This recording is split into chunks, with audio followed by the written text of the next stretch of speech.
नमस्कार, स्वागत है आपका और मैं हूं आपके साथ सपना दीपक मद्देशिया। बुलेटिन का आगाज करेंगे भारत के सत्य, सनातन और हिंदू धर्म के सबसे बड़े पर्व महाकुंभ 2025 का आगाज हो चुका है। संगम नगरी में देश विदेश के ख्याति प्राप्त संतों और भारत के प्रसिद्ध सनातनी परंपरा के अखाड़ों का जमावड़ा लग चुका है। साधना ग्रुप और भारत ब्रॉडकास्टिंग लिमिटेड ने महाकुंभ के महा महोत्सव में दुनिया को परिचित कराने के लिए नई दिल्ली के रशियन कल्चर सेंटर में शानदार आयोजित किया है। महाकुंभ के इतिहास, परंपराओं और संस्कृतियों से परिचय कराने के लिए साधना ग्रुप और वाइब्रेंट ब्रॉडकास्टिंग लिमिटेड ने रशियन कल्चर सेंटर में कार्यक्रम आयोजित किया है, ताकि भारत के सबसे घनिष्ठ मित्र देशों में पहले वो पायदान पर खड़े रूस के साथ भी संस्कृतियों, सभ्यताओं और विचारों का आदान प्रदान हो सके। साथ ही पूरी दुनिया हिंदुओं और इसी के साथ साथ सत्य सनातन की इस परंपरा से परिचित हो सके। हमारे इस कार्यक्रम की केंद्रीय मंत्रियों ने भी सराहना की है।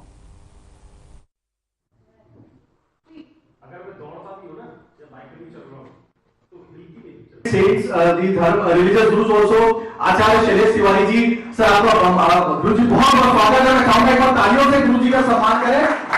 और सात्विक जी हमारे साथ मौजूद हैं। प्रज्ञा जी, आपने इनको टेलीविजन पे देखा है, बहुत प्रख्यात रूप से ये हिंदू धर्म के बारे में और आज के धर्म के बारे में अपने आप को प्रस्तुत करती है, धर्म को प्रस्तुत करती है। आपका स्वागत है। हमारे साथ डॉक्टर एनके शर्मा जी हैं, पूर्व हाईवे के प्रेसिडेंट हैं, वो हमारे साथ मौजूद हैं। आपको बहुत बहुत स्वागत है। अवनी जोशी हमारे साथ आई हुई है मुंबई से, खासतौर से सिंगर है और आज के लिए जो स्पिरिचुअल गाने और रिलीजियस गाने इन्होंने गाए उसको ये आपके समक्ष रखेगी। तमाम और भी गेस्ट हैं और हमारे साथ धर्मगुरु डॉक्टर अश्विनी सहगल जी हैं। सर आपको टेलीविजन पे हम लोग देखते रहते हैं और आज हमें सम्मान मिला कि आप यहाँ पे हैं। पारा सत्रिया जी हैं, रियल एस्टेट डेवलपर हैं, खासतौर से एनसीआर में इनके कई सारे प्रोजेक्ट्स हैं और इंटेलेक्चुअल के तौर पे यहाँ मौजूद हैं। Sir, there are few dignitaries over here from your Russian embassy. If you want, you please introduce them over here to our guests, because this whole program has been telecasted lively on Sadhana, the group channels of Sadhana, as well as on TV Asia special cast, the North American channel. So please, if you could brief about the Russian people over here who have come over here, please if you just introduce them. शंकरांत के बाद ही हम अपना कार्यक्रम शुरू करते हैं। यहाँ थोड़ा सा हमारे को दीप प्रज्वलन का सौभाग्य नहीं प्राप्त हो पाया, लेकिन आपके शंकरांत से हम ये कह सकते हैं कि आज का हमारा कार्यक्रम इसकी एक भव्य शुरुआत, क्योंकि महाकुंभ है तो आपकी ये शुरुआत हो। आचार्य शैलेश तिवारी जी।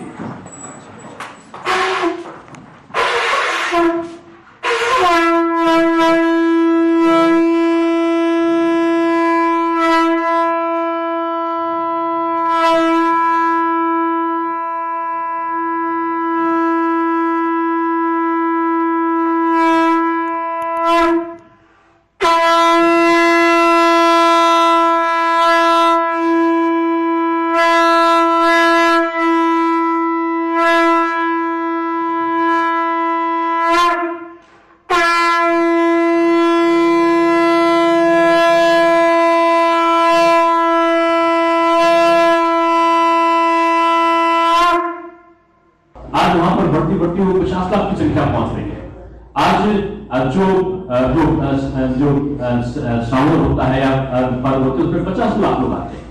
आज श्री राम जन्मभूमि मंदिर पर अब हजारों की संख्या में नहीं, प्रतिदिन कई लाख, 5 लाख, 4 लाख, 8 लाख और विशेष पर्वों पर तो 10 लाख की संख्या आती है। आज नैमिष जमावड़ा बना है। आज तीर्थ विंध्याचल बहुत बड़ा गैदरिंग हुआ है वहां पर लोगों के आने का, मां के दर्शन का। तो आज मथुरा का सर्किट लुभा रहा है कृष्ण जी की लीलाओं का दर्शन के लिए। यानी अर्थ प्रबंधन, धार्मिक आस्था का प्रतिपादन उत्तर प्रदेश में और धार्मिक आस्था के प्रतिपादन के साथ साथ बहुत बड़ा एक आर्थिक प्रबंधन है, जिसमें आय का सृजन है और आस्था का यानी अपने जो श्रद्धालु हैं उनकी संतुष्टि, यानी जनता की संतुष्टि, उपभोक्ता की संतुष्टि और उन आयोजनों से जुड़े हुए व्यापारी हैं उसके सम्मान मिलेगा। Rational thinking helps shape a good society. So it's a great pleasure to see all of you here who are capable, who are willing to think rationally. And let's hope that today's roundtable discussion will shape a better society and it will be improvement in our house living and wish you good luck for today's roundtable discussion. Mahakumbh भारतीय सनातन विरासत को जागरूक करना है, ये है महाकुंभ। अभी जैसा कि कहा भी, आप देखिए पहले जब हम कुंभ मनाते थे तो हमारे लिए कुंभ एक भारतीय परंपरा का एक पाठ होता था, लेकिन आज महाकुंभ में जाना, महाकुंभ मनाना अपने आप में एक गौरव का विषय है। ये बहुत बड़ी बात है। And this is the change that we all are witnessing today in our country. The youth, especially the youth, I would say, is eager to grow, is eager to take bath in the holy river. Why?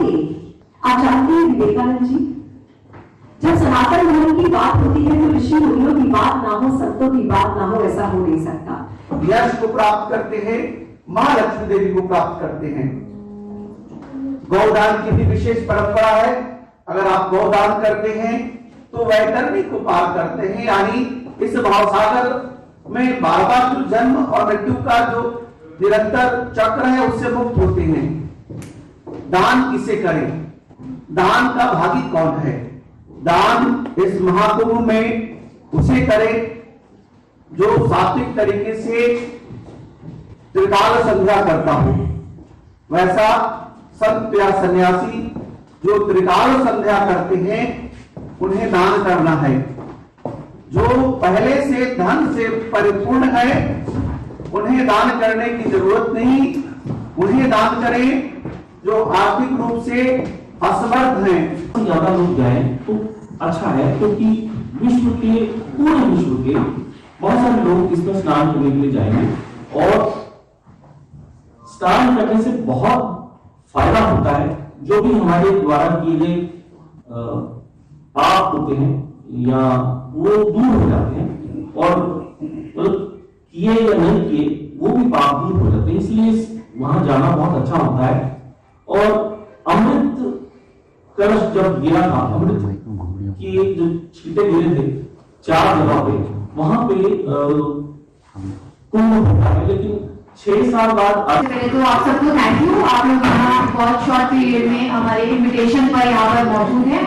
और ये जो हमारा कार्यक्रम है महाकुंभ को लेकर, हमारे देश में आज तक बहुत सारे कुंभ मनाए गए, लेकिन ये महाकुंभ का अवसर है, इस स्तर पर कभी मनाया नहीं गया है, तो ये हम सबके लिए गर्व की बात है। तो हमारा चैनल भी चाहता है कि इसको एक नई दिशा देकर सबके सामने हम लोग इसे प्रस्तुत करें। अपने सारे चैनल्स के माध्यम से हम सबको बताएं कि महाकुंभ और हिंदू धर्म में किस तरह से महत्वपूर्ण है, हम लोगों के लिए नहीं सिर्फ महत्वपूर्ण है, इसके बहुत सारे साइंटिफिक भी रीजंस हैं, ग्रहों की भी चाल है, जिसको आज के समय में साइंस ने भी माना है। तो उस चीज को भी हम लोग यहाँ पर सबको बताना चाहते हैं। रशियन कल्चर सेंटर में हम ये प्रोग्राम कर रहे हैं, तो यहाँ पर रशियंस का भी एक इनिशिएट रहा जो हमें प्रमोट कर रहे हैं, हमारे धर्म को प्रमोट कर रहे हैं। उसके लिए specially we are thanking to Russian culture centre.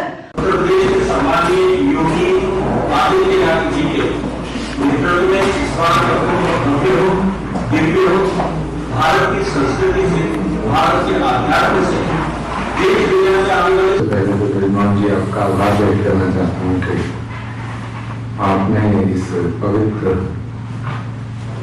महान आयोजन के विषय में ये चर्चा, चिंतन, पूज्य संतों की उपस्थिति, वो भी रशियन कल्चर सेंटर में, तो मैं सबसे निवेदन करूंगा कि आपके लिए तालियां हो जाए।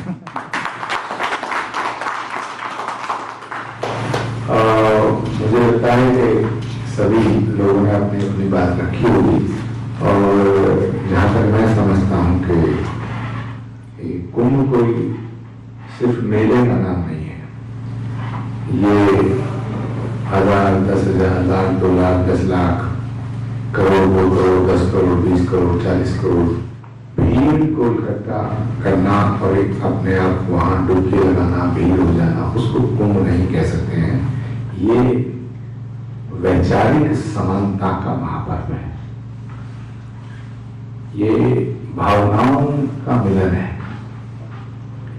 ये सनातन की संस्कृति और संस्कार और सभ्यता, इनका एक अद्भुत उदाहरण है। अनेकता में एकता का। और एक बड़ा जत्था रूस से आ रहा है, जो रशियन टूरिस्ट हैं, वो यहाँ पर कवरेज के लिए भी आ रहे हैं वहाँ के जर्नलिस्ट, और बतौर श्रद्धालु वहाँ से आ रहे हैं। भगवान शिव के सूक्तों का जितना अच्छा अनुवाद वाराणसी या दूसरे भारतीय जगहों पर हुआ है, उतना ही अच्छा अनुवाद रूस में और खासतौर पर पोलैंड और जितनी स्लाविक कंट्रीज हैं उन जगहों पर हुआ है। इसलिए मेरा अनुरोध है कि एक जिम्मेदारी के साथ एक अच्छा संदेश हमारे विदेशी मेहमान जो है खासतौर पर इस कुंभ के लिए आ रहे हैं उन तक जाए, और ये कुंभ हम सब के मनोरथ को पूरा करे, हमारे देश के लिए अच्छा हो, हमारे नागरिकों के लिए अच्छा हो और पूरे विश्व का कल्याण करे, यही कामना करता हूँ। धन्यवाद। जटाटवी गलज्जल प्रवाह पावित स्थले गले विलंबे लंबितां भुजंग तुंग मालिकां डमर डमर डमर डमर निनाद वर्धमर्वयं चकार चंड तांडवं तनोतु न शिव शिवं जटाकटाह संभवं ब्रह्मनीलिम्पिरेजरि विरोधरि विजलरि विराजमानमुदरि धग धग धग ज्वलल्ललाट पट्ट पावके किशोर चंद्रशेखर हृदय प्रतीक्षणम्।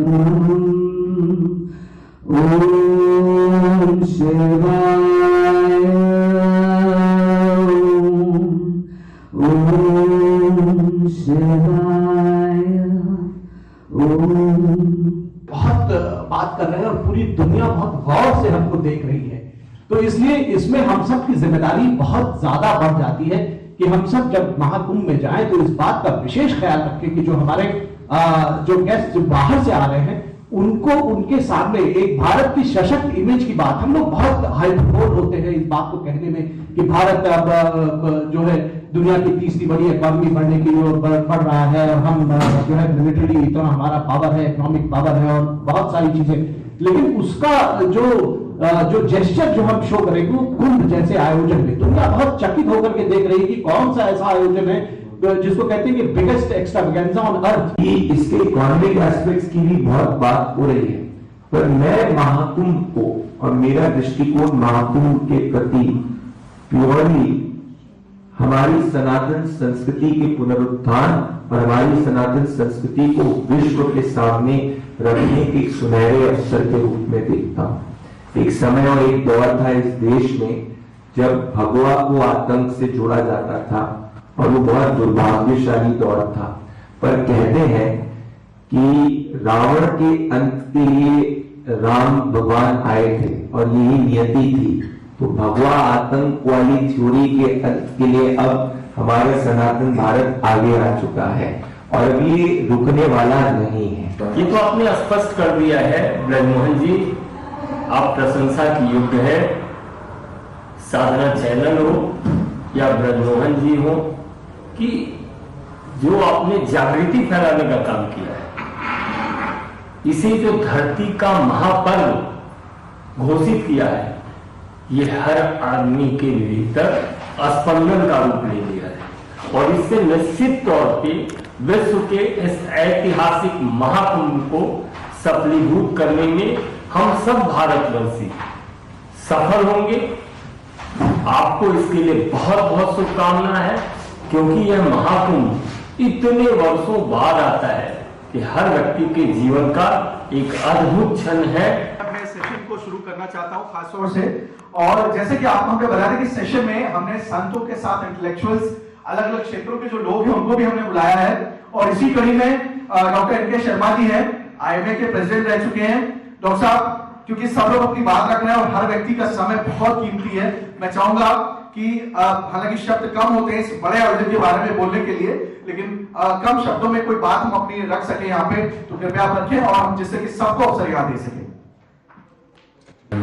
और आज की सभागार में उपस्थित सभी प्यारे साथियों, जैसे हम सब लोगों को जानकारी है कि महाकुंभ का जो पर्व है, जो कि आदरणीय प्रधानमंत्री और मोदी जी के मार्गदर्शन में इस वर्ष उत्तर प्रदेश के प्रयागराज में अभी बहुत कई महीनों से तैयारियां चल रही थी। अभी शायद पहला स्नान अभी जल्दी ही शुरू होने वाला है, जो भी हमारे संत महाराज जी ने भी बताया था तो पहले।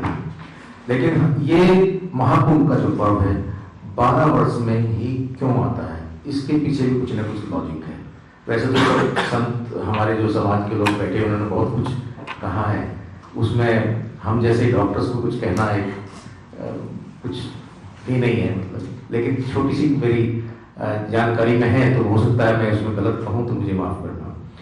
जैसे कि मुझे जानकारी है और जो आप संतों के द्वारा थोड़ा बहुत ज्ञान मिला, एक हमारे धर्म तो पुराणों के अनुसार सबसे पहले ब्रह्मा जी ने यदि हवन का आयोजन किया था। तो बहुत बहुत धन्यवाद मेरे को बुलाया था आप लोग, और मेरे को ये बहुत खुश हो गया इस बार, इस साल भर भी ये सबसे ज्यादा बड़ा लोग, बहुत मेहमान लोग आ रहे हैं, हमारा लोग भी है, फॉरेन जर्नलिस्ट भी आज कवर करने के लिए आ रहे हैं। तो इसलिए तो सारी दुनिया का मालूम हो गया इंडिया में कितना मतलब ये मशहूर है। जैसे 6 साल हो रहे हैं, 12 साल हो रहे हैं, तो अभी लोग कह रहे हैं हमारे के लिए ये 12 साल क्या होता है। तो मैं ये समझाना पड़ेगा लोग, आने से पहले में क्या फर्क पड़ता, क्यों इस बार ये और ये हिंदुस्तान में मतलब ये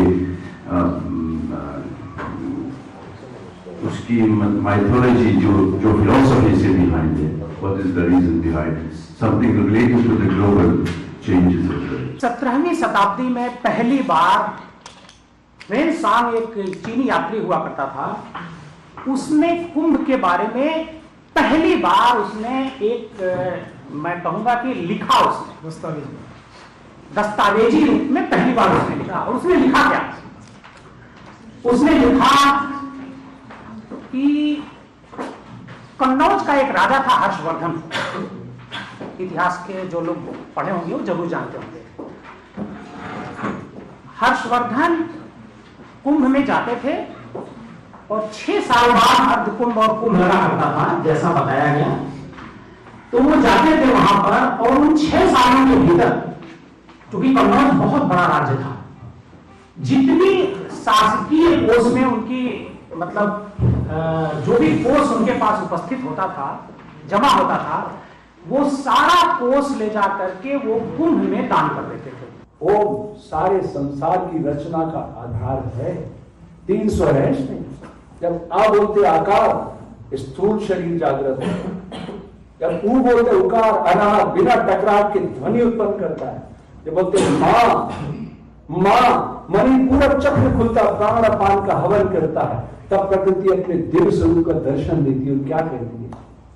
पूरा गीत नहीं सुनाऊंगा, समय लंबा हो जाएगा। ये अंतिम चरण है, उसका अंतिम बंध है, जिसमें प्रकृति संचालक मानव से अपील करता है, भारत भूमि पे ऋषियों से कहता है, ऋषियों से, मेरी बगिया के मालिक तुम। प्रकृति संचालक कह रहा है कि मैं बोलूंगा नहीं, मैं तो मौन से उपस्थित हूं। और हम जानते हैं कि ये सौभाग्य हमें आगे नहीं प्राप्त होगा, तो इस उत्सव को उत्सव न रखिए, हम इस उत्सव को महाउत्सव बनाते हैं। वो जल तो अमृत है जहां की दोनों का संगम हुआ है, पर मैं तो ये आता हूं कि जब उस जल में हमारे देश के अनेक साधु संत आके स्नान करते हैं, तो वो जल और भी पवित्र होकर अमृत के समान हो जाता है, क्योंकि वो अपने शरीर का कुछ ऊर्जा उस जल में भी प्रदान करते हैं।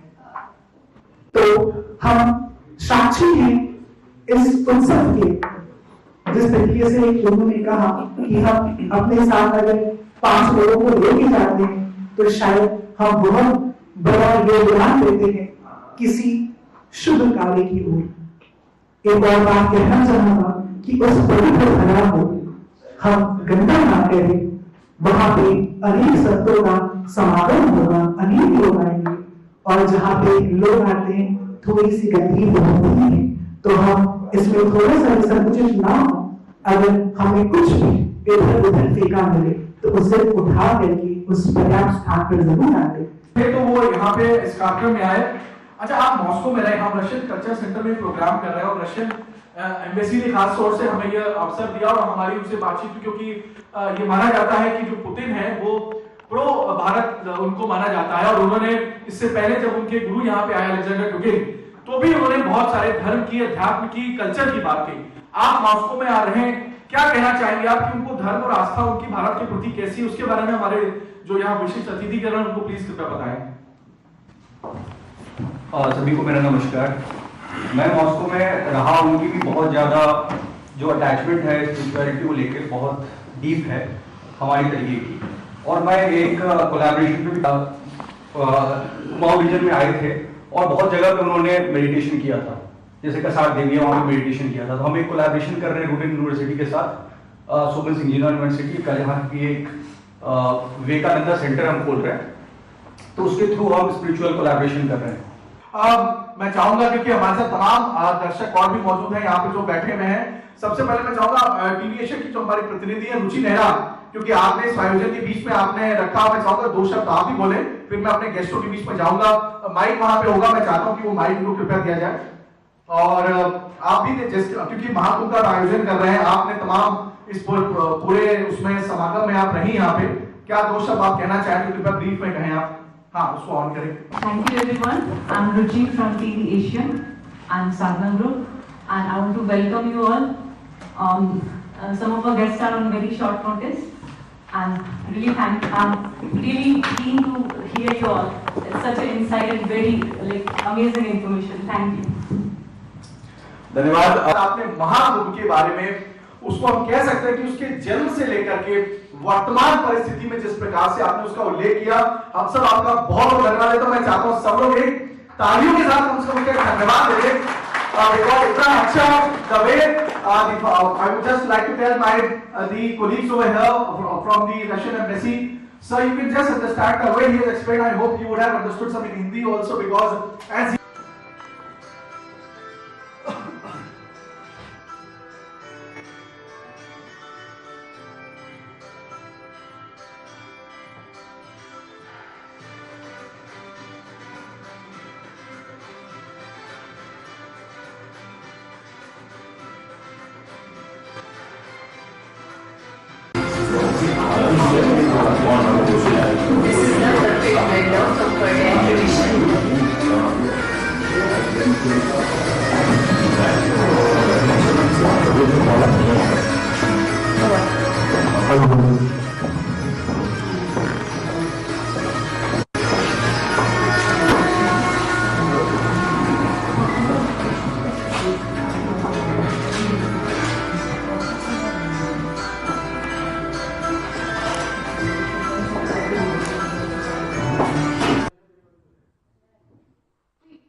और वही महाकुंभ 2025 के महास्नान की शुरुआत मकर संक्रांति के अवसर पर हो चुकी है। इस दिन संगम तट पर लाखों श्रद्धालुओं ने आस्था की डुबकी लगाई, जिससे ये पर्व और भी विशेष रूप से बन गया। पौष पूर्णिमा स्नान के बाद मंगलवार को महाकुंभ का पहला महास्नान हुआ, जिसमें अखाड़ों के संतों ने सबसे पहले अमृत स्नान किया और उसके बाद कई लाख श्रद्धालुओं ने इस पवित्र संगम में पुण्य की डुबकी लगाई। वहीं इस स्नान से लगभग 2.5 करोड़ लोगों के शामिल होने का अनुमान है।